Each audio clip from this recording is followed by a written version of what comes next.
प्रिय मित्रों, जय श्री कृष्णा, ओम शुभ प्रभात। दोस्तों, आज सभी लोग जानते हैं कि आज जन्माष्टमी है, भगवान श्री कृष्ण का जन्म दिवस। भगवान श्री कृष्ण का जन्म भादों के महीने में रोहिणी नक्षत्र में हुआ था। तो दोस्तों, आप सभी लोग वैसे भगवान श्री कृष्ण के बारे में जानते होंगे, हमारे हिंदू भाई, कि उनका जन्म कहाँ हुआ था। मथुरा में जन्म हुआ था, गोकुल में उनका पालन पोषण हुआ था। उनके माता पिता देवकी थी, माता देवकी थी जिन्होंने जन्म दिया था। वासुदेव उनके पिता थे और कंस के डर के मारे वो अपने नंद बाबा के यहाँ छोड़ के आए थे और उनकी पुत्री को लेके आए थे, ये दिखाने के लिए कि पुत्री का जन्म हुआ है। ये सारा दृष्टांत बहुत ही रोचक और बहुत ही महत्वपूर्ण है और बहुत ही विस्मयता भरा हुआ है। दोस्तों, जब भगवान की चर्चा होती है, साक्षात परमेश्वर की चर्चा होती है, तो उनके कार्यों का वर्णन करना हमारे सामर्थ्य में नहीं है, लेकिन फिर भी हम लोग ईश्वर के जन्मदिन को भी, उनके कार्यों को, उन्होंने जिस तरह से हमारी रक्षा की, जिस तरह से समाज का उद्धार किया, राक्षसों का वध किया जो समाज को मिटाते थे, मार काट करते थे, तो जाहिर सी बात है कि हम ईश्वर को सहृदय उनकी प्रार्थना करते हैं, भजन करते हैं और अपने इस मानव जीवन के उद्धार की कल्पना करते हैं और वरदान मांगते हैं। तो दोस्तों, भगवान श्री कृष्ण के जो पालन करने वाली माँ थी, उनका नाम यशोदा था और नंद बाबा जो यशोदा माता के पति थे।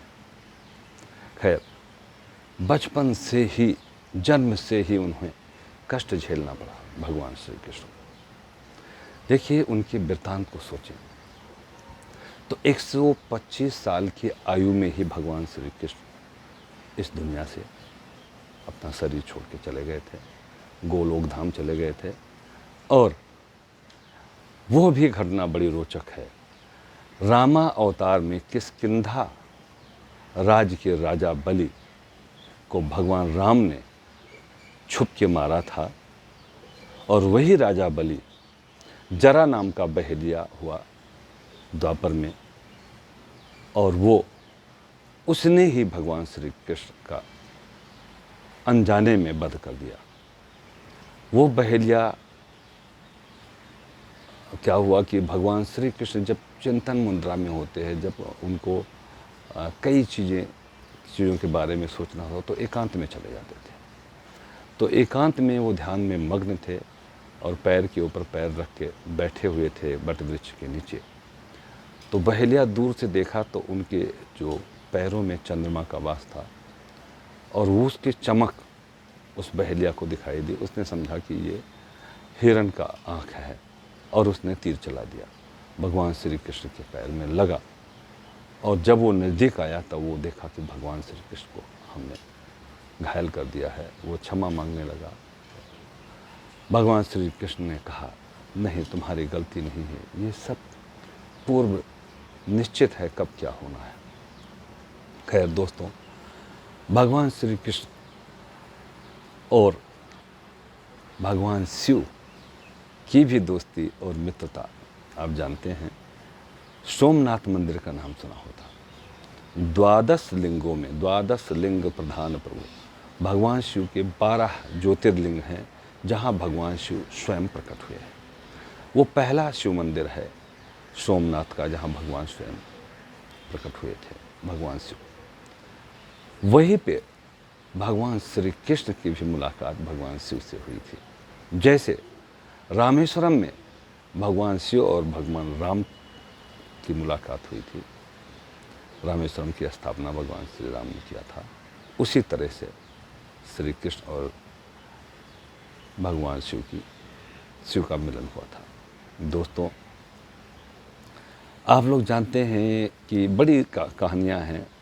कंस उनके मामा थे, लेकिन दुराचारी थे। उन्होंने भगवान श्री कृष्ण को जन्म से, पेट गर्भ में थे तभी से उनको पता था कि हमारा दुश्मन पैदा होगा। उनको मारने के कितने उपाय किए, लेकिन सारे उपाय विफल रहे और लास्ट में उस दुर्दांत बंदे का वध भगवान श्री कृष्ण ने किया, अपने मामा का। बड़ी कई रोचक कहानियाँ हैं। भगवान श्री कृष्ण ने एक और बंदे का वध किया था, जिसका सभी लोग जानते हैं। उसका नाम था शिशुपाल। माँ रुक्मिणी की शादी भगवान श्री कृष्ण से हुई थी और रुक्मिणी की शादी शिशुपाल से होने वाली थी। निर्णय हो गया था, बड़े विशाल सेना लेकर के, और वो आया हुआ था। भगवान श्री कृष्ण को माँ रुक्मिणी ने संदेशा भेजा कि मैं भगवान श्री कृष्ण को ही पसंद करती हूँ, मैं उन्हीं से शादी करूँगी। और वो ब्राह्मण जाकर के भगवान श्री कृष्ण को जब बताया ये स्थिति कि शिशुपाल नामक एक राजा शादी करने के उद्देश्य से आया हुआ है, भगवान श्री अकेले चल पड़े। बाद में बलभद्र भैया भी, बलराम भैया और उनकी पूरी सेना लेके पीछे पीछे वो भी आए। तो जैसे अब वो ब्राह्मण तो वापस आया नहीं था माता रुक्मिणी को बताने के लिए कि क्या हुआ। भगवान श्री कृष्ण को साथ ही लेकर चल पड़े थे। जैसे माँ रुक्मिणी सज धज के गौरी माँ का पूजन करने के लिए निकली, रथ पे बैठने ही वाली थी कि एकाएक भगवान श्री कृष्ण ने उनको अपने रथ पे बिठा लिया और लेकर द्वारिकापुरी की तरफ चल पड़े। जब शिशुपाल को पता चला तो पूरी सेनाओं के साथ जरासंध, जितने दुश्मन थे भगवान श्री कृष्ण के, वो सब पीछे पीछे दौड़े दौड़े गए। खैर, बलराम भैया ने और उनकी सेनाओं ने उनको रोका, और बहुत लंबी कहानी हो जाएगी। लेकिन शिशुपाल के लिए माँ रुक्मिणी ने कहा था कि इसका वध नहीं करना। भगवान श्री कृष्ण ने उनको वचन दिया था कि 100 गलती इसकी माफ़ करूँगा, 101 गलती जिस दिन करेगा उस दिन मुझे निर्णय लेना पड़ेगा, क्योंकि ये दुराचारी है। तो 100 गलती के बाद भगवान श्री कृष्ण ने अपने सुदर्शन चक्र से शिशुपाल का वध किया था। और जब वो चक्र वापस आ रहा था तो भगवान श्री कृष्ण की कानी उंगली भी कट गई थी। तो दोस्तों, बड़ी विचित्र कथाएं हैं। भगवान श्री कृष्ण की 16,108 रानियाँ थी। एक भौमासुर नाम का राक्षस हुआ था, बहुत बलिष्ठ राजा था, लेकिन दुराचारी था। उन्होंने पूरे राज्य से 16,100 कन्याओं को बंदी बना लिया था, और 8 की तलाश और थी कि 16,108 हो जाएंगे, मैं शादी कर लूँगा, मैं भगवान हो जाऊँगा। इस लालसा से वो 16,100 को बंदी बना लिया था। भगवान श्री कृष्ण ने भौमासुर का वध किया, उन 16,100 रानियों को छुड़ाया। 16,100 रानियाँ, बेटियाँ जब छूटी, कन्याएं, तो उन्होंने कहा, इतने दिनों तक एक परपुरुष के बंधन में हम लोग थे, हम लोगों का समाज में कोई अस्तित्व नहीं रह जाएगा। अब आप ही हमारे सब कुछ हैं और मैं आप ही को चाहती हूँ, हमारा उद्धार करें। भगवान श्री कृष्ण ने 16,100 से भी शादी की, और इस तरह से 16,108 रानियों हुई। और 16,108 रानियों के हर किसी के 10-10 पुत्र और 1-1 पुत्री हुई। इस तरह से भगवान श्री कृष्ण के 1,61,080 पुत्र, 16,108 पुत्रियाँ थीं। दोस्तों, आप ये भी विचित्र कथा है, भगवान श्री कृष्ण ने अपने पुत्र सांब को भी अपने हाथों से मारा था। वो दुष्ट था, 16 कलाओं से परिपूर्ण था। दोस्तों, भगवान श्री राम और श्री कृष्ण में अगर कलाओं का वर्णन किया जाए तो भगवान राम को 14 कलाएं प्राप्त थी, भगवान श्री कृष्ण को 16 कलाएं प्राप्त थी। तो दोस्तों, बड़ी रोचक कथा है, और ऐसे प्रभु का आज जन्मदिन है, हर्षोल्लास से मनाएं। बहुत सारी कथाएं हैं, मैं बताना चाहता हूं, लेकिन समय लंबा हो जाएगा।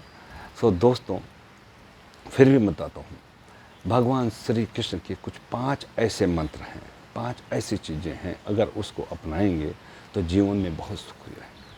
भगवान श्री कृष्ण ने एक तो ये बताया था कि शांत रहना चाहिए, उद्विग्न नहीं होता है, मतलब बहुत ज़्यादा उत्तेजना नहीं लानी चाहिए, शांत होकर सब काम कीजिए।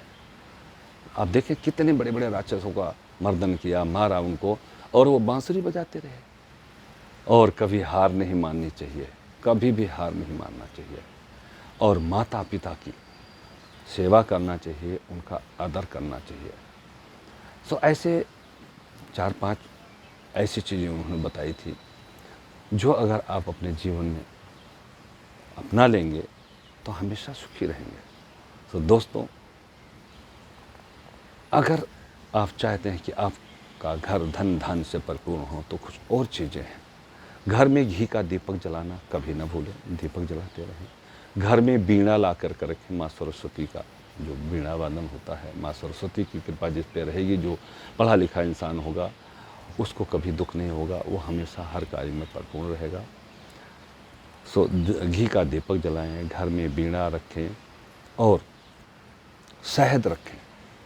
शहद से ही सारे भगवान का जो है जलाभिषेक और शहद का अभिषेक भी होता है। शहद बहुत अच्छा होता है, घर में रखना चाहिए।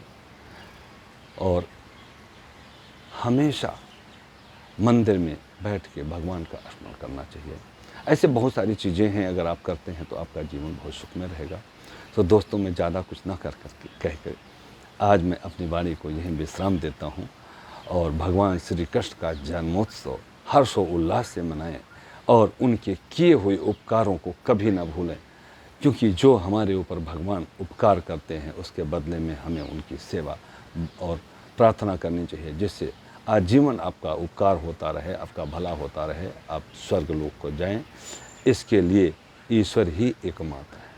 राम नाम सुंदर करतारी, संशय भयत उड़ामन हारी। और ये जो महामंत्र है, बीज मंत्र है, इसका जरूर जाप करें। हरे कृष्ण कृष्ण कृष्ण हरे हरे, हरे राम राम राम राम हरे हरे। जय श्री कृष्ण।